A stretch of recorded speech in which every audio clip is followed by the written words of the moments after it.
Ah oui, alors nous sommes extrêmement heureux de participer à ce premier salon d'Angers, du livre chrétien, qui a été vraiment porté, organisé avec chaleur pour tous les participants, qui sont aussi bien auteurs qu'éditeurs, que portés par RCF et puis par aussi les librairies Siloé. C'est un vrai lieu de rencontre.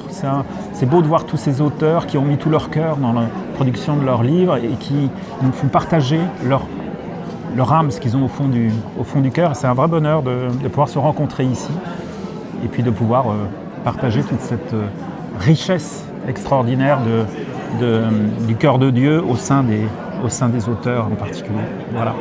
Voilà, en tant que directrice éditoriale, ce qui est important dans un salon comme ça, c'est de permettre à nos auteurs d'être mis en avant. C'est toujours chouette de permettre à nos auteurs de rencontrer des lecteurs qui puissent voir concrètement sur place dans un salon les attentes des personnes, là où ils en sont, leurs désirs, leurs besoins. C'est très chouette aussi pour des auteurs de se rencontrer entre eux, de différentes maisons d'édition, de différentes tendances de l'Église. Et puis, ça permet plein de contacts.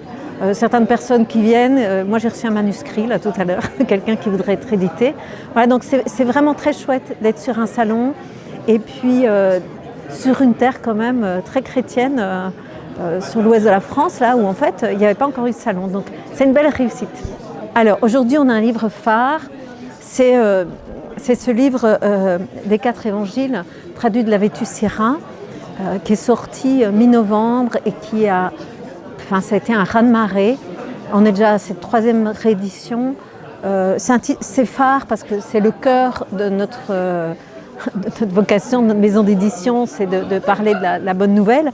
Or, ce sont les 4 évangiles avec des notes, des commentaires incroyables, hyper profonds. Ce que je trouve vraiment impressionnant dans ce livre, bon, bien sûr, c'est la beauté de l'objet, un très beau papier, une très belle mise en page et puis une très belle police de caractère, mais aussi c'est très très pointu scientifiquement pour nous dire en hébreu, en grec, en syriaque, voilà ce qu'on dit, un très grand respect de la parole de Dieu. On peut le traduire comme ceci, comme cela, mais aussi des notes, des commentaires qui élèvent l'âme. Donc moi, après 30 ans de vie religieuse, ça me donne des ailes dans ma lecture de la parole de Dieu.